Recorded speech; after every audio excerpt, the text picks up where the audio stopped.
গল্প সঙ্গে চায়ের আড্ডায় আমি ইন্দ্রাণী। আজকের গল্প বৃদ্ধাশ্রম। আপনারা যারা আমার চ্যানেলটিকে নতুন দেখছেন দয়া করে সাবস্ক্রাইব করবেন এবং আপনাদের অমূল্য মতামত জানাবেন। শুরু করছি আজকের গল্প বৃদ্ধাশ্রম। গাড়ি থেকে নেমে সোজা বৃদ্ধাশ্রমের দরজা দিয়ে ভেতরে ঢুকলাম। জীবনে কখনো এখানে আসা হয়নি, কিন্তু অনেক দিন থেকেই ইচ্ছে ছিল বৃদ্ধাশ্রমে এসে এখানকার মানুষদের জীবন কেমন কাটছে সেটাকে নিজে চোখে দেখার। তাই আমার একটা সুযোগ হলো এই বৃদ্ধাশ্রমতে আসার। ভেতরে ঢুকেই হঠাৎ চোখ পড়ল এক বৃদ্ধের দিকে। বৃদ্ধকে দেখে তো আমি চমকে গেলাম। দেখতে প্রায় আমার একদম দাদুরই মতো। দাদুকে কখনো চোখে দেখিনি, কিন্তু তার ছবিতে দেখে যতটুকু মনে আছে এনাকে ঠিক আমার দাদুর মতন মনে হচ্ছে। যদিও বয়সের ভারে এখন অনেকটা তিনি জীর্ণ এবং শীর্ণ হয়ে গেছেন এবং হাতে পায়ের চামড়াও অনেকটা ঢিলে হয়ে গেছে। কিন্তু বাবা তো বলেছিল দাদু নাকি আমার জন্মের আগেই মারা গেছে। আমার মনের মধ্যে কেমন যেন একটা রহস্যের তৈরি হলো। আজ এত বছর পার হলেও বাবা কখনো দাদুর মৃত্যুর দিন হিসেবে গরিব বা কোনো দুঃখীদের বা কোনো ধরনের সেলিব্রেশন বা কোনো ধরনের স্মৃতিচারণ কখনো তো কিছু করাননি। আমার সন্দেহ আরও গাঢ় হতে লাগলো। আমি হাঁটতে হাঁটতে বৃদ্ধের কাছে গিয়ে বললাম, দাদু নমস্কার। লোকটি আমাকে দেখে এক পলক দেখে বললেন, নমস্কার, কিন্তু বাবা আমি তো তোমাকে ঠিক চিনতে পারলাম না। দাদু আপনি কেমন আছেন? ভালো আছি বাবা। কে তুমি বলো তো? দাদু আমি এখানকার থানার নতুন এসআই, রিসেন্টলি এসেছি। আপনার সাথে কিছুক্ষণ গল্প করা যাবে? লোকটি মুচকি হেসে আমার দিকে তাকিয়ে বলল, বৃদ্ধ লোকের সাথে আবার গল্প? আমাদের প্রয়োজনের কথাগুলো শোনার মানুষই তো নেই।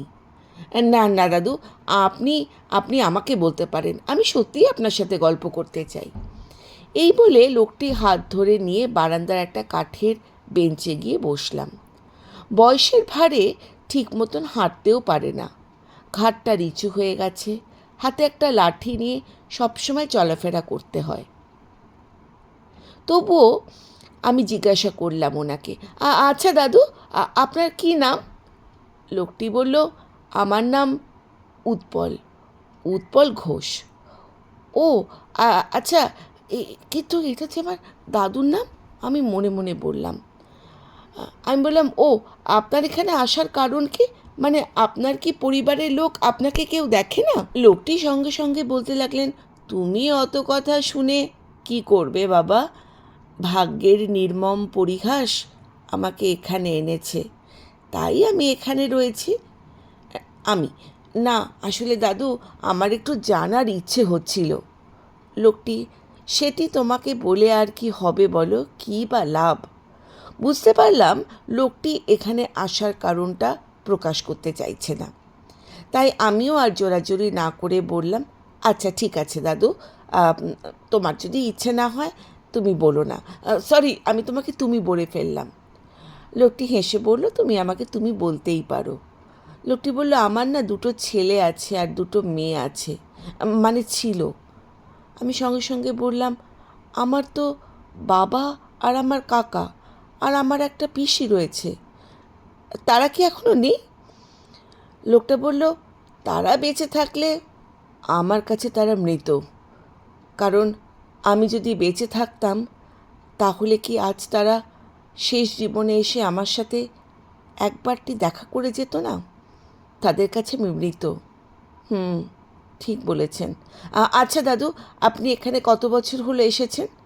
এই তো বছর 5 হবে। আমি লোকটির সাথে অনেকক্ষণ কথাবার্তা বলে বুঝতে পারলাম ইনি আমার দাদু। কিন্তু আমার বাবা, আমার কাকা শহরের এত বড় ধনী লোক হওয়া সত্ত্বেও কেন আমার দাদুকে তারা বৃদ্ধাশ্রমে রেখেছেন?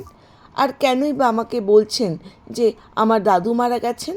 আমার দাদু যদি 5 বছর হলো এখানে থাকে, তাহলে বাকি বছরগুলো তিনি ছিলেন কোথায়? এইসব ভেবে আমার মাথা যেন ঘুরপাক খেতে লাগলো। আসার সময় দাদুকে বললাম, দাদু আমি আসছি, আবার আসবো, এই বলে বিদায় নিলাম। থানায় এসেও আমার ভালো লাগছিল না, তাই দুপুরের পরপরই বাড়িতে চলে এলাম।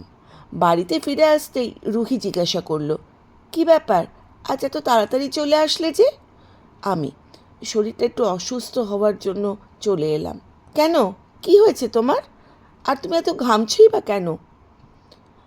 না, আমি আমি ভাবতে পারিনি আজকে কি হয়েছে। রুহি, রুহি কি বলছো তুমি?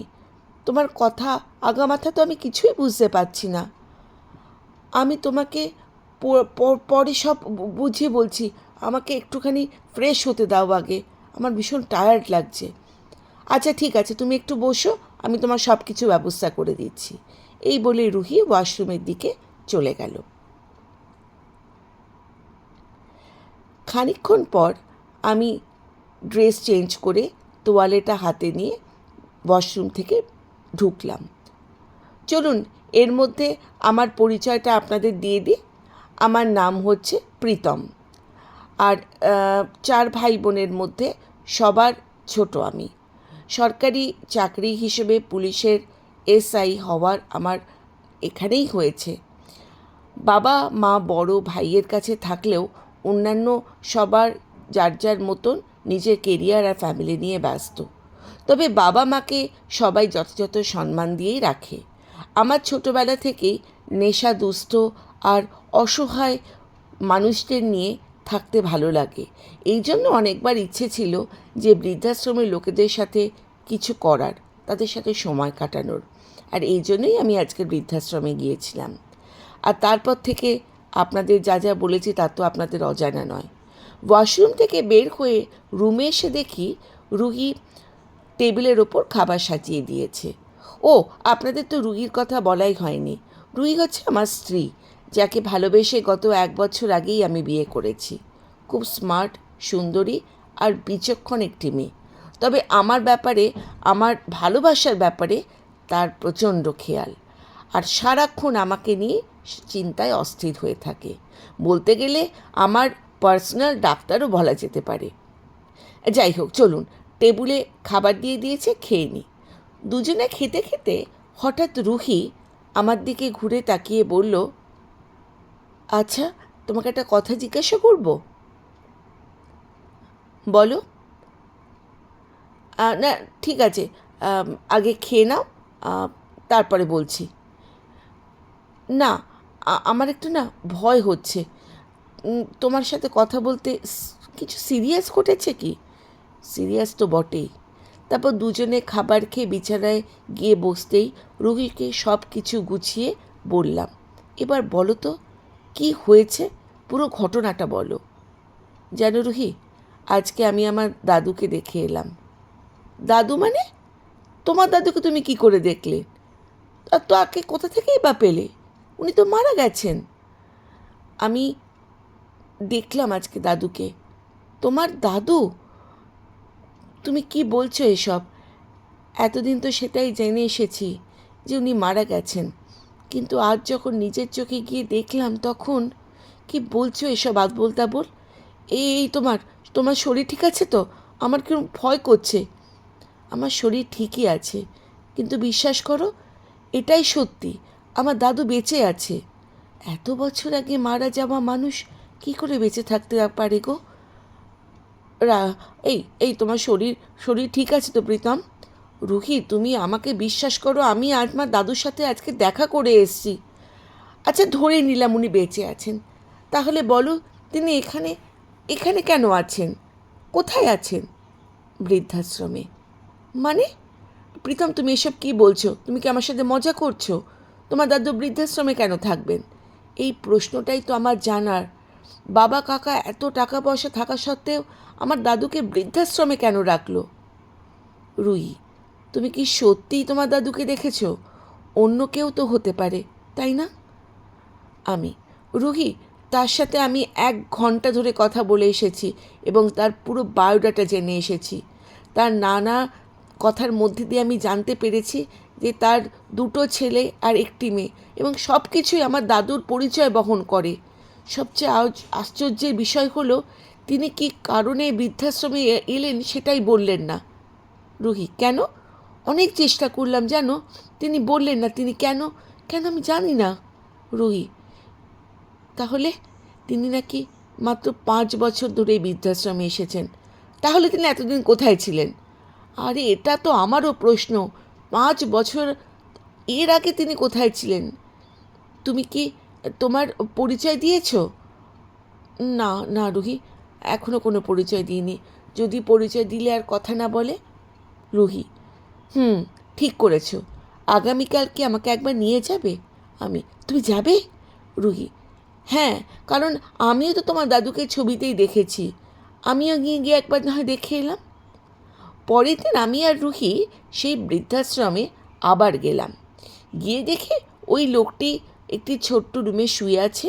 চারপাশে ছড়িয়ে ছিটিয়ে আছে নানা কাগজপত্র, ওষুধপত্র। তেমন ভালো একটা পরিবেশও এখানে নেই। আমাকে দেখেই চোখের চশমাটা ভালো করে এক হাত ধরে তাকিয়ে বললেন, এই, তুমি গতকালের ছেলেটা না? আমি বললাম, হ্যাঁ দাদু, আপনার দেখি ভালোই মনে আছে। তারপর দাদুর জন্য কিছু ফলমূল আর শুকনো খাবার নিয়ে গিয়েছিলাম আর বললাম, দাদু, এগুলো আপনি রাখুন। ফলমূল দেখে দাদু বলল, আচ্ছা, তুমি আমাকে এভাবে এত যত্ন করছো কেন বলো তো? কোনো উদ্দেশ্য আছে নাকি? আমি বললাম, না দাদু, আমার কি উদ্দেশ্য থাকবে? আমার একটু ইচ্ছে হলো তাই নিয়ে আসলাম। আসলে ছোটোবেলা থেকে কখনো তো দাদুর ভালোবাসা পাইনি, তোমাকে দাদুর মতন মনে হচ্ছে তাই। এই মেয়েটিকে তোমার ওয়াইফ? হ্যাঁ দাদু। আপনার শরীর কেমন আছে? রুহি বলল। ভদ্রলোক বললেন, বুড়ো মানুষ আর কেমন থাকে? আছি ভালোই। আর তোমাদের কোনো সন্তান হয়নি? রুহি বলল, না দাদু, আমরা এখনও প্ল্যানিং করিনি। লোকটি বলল, ছেলে মেয়ে হলেই বা কী লাভ বলো? আমারও তো কত স্বপ্ন ছিল। ছেলে মেয়েকে নিয়ে বিদেশে পাঠালাম, আজকে আমার ঠিকানায় বৃদ্ধাশ্রম। রুহি: দাদু, কিছু যদি মনে না করেন আপনি বলবেন কি কী কারণে আপনার আজকে এখানে আসতে হলো? এসব আমার ভাগ্যের দোষ, ভদ্রলোক বললেন। আমি বললাম, আচ্ছা দাদু, আপনি আপনি রেস্ট করুন, আমরা বলো এখন আসি, পরে আবার আসবো। লোকটি বললেন, আচ্ছা ঠিক আছে। এই বলে রুহিকে নিয়ে বৃদ্ধাশ্রম থেকে বের হয়ে বাইরে এসে বললাম, কি আমার কথা মিলল তো?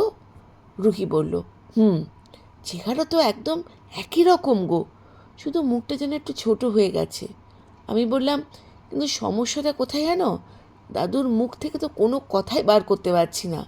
এখন কেমন করে সত্যিটা বার করি বলো তো? রুহি বলল, তুমি তো পুলিশ, সত্যি খুঁজে বার করাটাই তো তোমার কাজ, তাই না? আমি বললাম, আচ্ছা আচ্ছা ঠিক আছে, তুমি বাড়িতে যাও, আমি থানায় যাচ্ছি। রুহিকে বাড়িতে পাঠিয়ে আমি গাড়ি নিয়ে দাদুর বিষয়ে ভাবতে লাগলাম। ভাবলাম, যে করেই হোক এটা কিন্তু দাদাকে এই বিষয়টা আমাকে জানাতেই হবে। দেখি বড় দাদার কাছ থেকে কোনো কথা যদি জানতে পারি। ভাবতে ভাবতেই বড় দাদাকে ফোন করলাম। হ্যাঁ প্রীতম, বল। ও দাদা ভাই, একটা কথা ছিল, তুমি কি ব্যস্ত? বড় দাদা: ব্যস্ত একটু আছি, অফিসের একটা ক্লায়েন্টের সাথে মিটিংয়ে রয়েছি। আমি বললাম, আচ্ছা ঠিক আছে ঠিক আছে, আমি রাত্রিবেলায় তোমার সাথে কথা বলবো, তুমি একটু আমার বাড়িতে আসতে পারবে? বড় ভাই বলল, কেন, কোনো সমস্যা? সমস্যা না, একটু দরকার আছে। আচ্ছা ঠিক আছে, আমি চলে যাব। তারপর ফোন রেখে দিয়ে থানার কিছু কেসের ব্যাপারে অন্যদের সাথে আলোচনা করে বিকেলের দিকে বাড়ি ফিরলাম। বাড়িতে এসে ফ্রেশ হয়ে রুহিকে বললাম, শোনো, আজকে দাদাভাই রাত্রিবেলা আসবে। রুহি বলল, ফোন করেছিলে বুঝি? আমি বললাম, হ্যাঁ, আমিই ফোন করেছিলাম। রুহি বলল, ওই ব্যাপারটা নিয়ে কথা বলবে নাকি? আমি বললাম, দেখি বড় দাদা যদি কোনো বাবার কাছ থেকে কোনো ভিতর থেকে কোনো তথ্য বার করে দিতে পারে। তারপরে বড় দাদার থেকে তো জানার কথা, শুনেছি দাদু যখন জীবিত ছিল তখন নাকি বড় দাদা অনেক ছোট ছিল। দেখি যদি বড় দাদার কিছু মনে থাকে। রুহি বলল, ওকে। এরপর রাতে দাদাভাই যখন আমাদের বাড়িতে এলো, সবাই মিলে বসে রাত্রিবেলা খাওয়া দাওয়া করে সোফায় বসে গল্পের ছলে বড়দাকে জিজ্ঞেস করলাম, আচ্ছা দাদাভাই, তোমার কি দাদুর কথা মনে আছে? বড় দাদা জিজ্ঞেস করলেন, তেমন কিছু মনে নয়, কিন্তু কেন? আমি বললাম, না তেমন কিছু না। আচ্ছা, দাদু কি মারা যাবার কথা কিছু মনে পড়ে? বড়দা বললেন, আমি তো তখন খুবই ছোট রে। আমি গ্রামের বাড়িতে মাত্র বেড়াতে গিয়েছিলাম, তখনই শুনলাম নাকি দাদু মারা গেছে, কিন্তু আমাকে দেখতে নিয়ে যাওয়া হয়নি। পরে ফিরে এসে শুনলাম আমাকে মা বলল আমি নাকি ভয় পাবো, সেই জন্য আমাকে দেখানো হয়নি। আমি বললাম, আচ্ছা আচ্ছা দাদা, আমাকে একটা কথা বলবো, তুই বিশ্বাস করবি? বড় দাদা বলল, কী কথা বল? জানিস দাদু এখনও বেঁচে আছে? বড় দাদা, কি বলছিস কি এসব? দাদু কেন বেঁচে থাকবে? আমি বললাম, সেটা তো আমারও প্রশ্ন। আমার জানার খুব ইচ্ছে যে জন্মের অনেক আগে উনি নাকি মারা গেছেন, এরকম আমি শুনেছি। তাহলে উনি বেঁচে আছেন কি করে? তুই ঠিক দেখেছিস? কোথায় আছেন উনি? বৃদ্ধাশ্রমে। বড় দাদা বলল, কি বলছিস এসব আবল তাবল কথা? তোর কি মাথা ঠিক আছে? এই রুই, এইসব কি বলছে প্রীতম?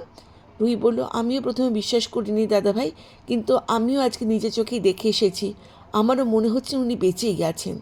বড় দাদা বললেন, কিন্তু এটা কি করে সম্ভব হয়?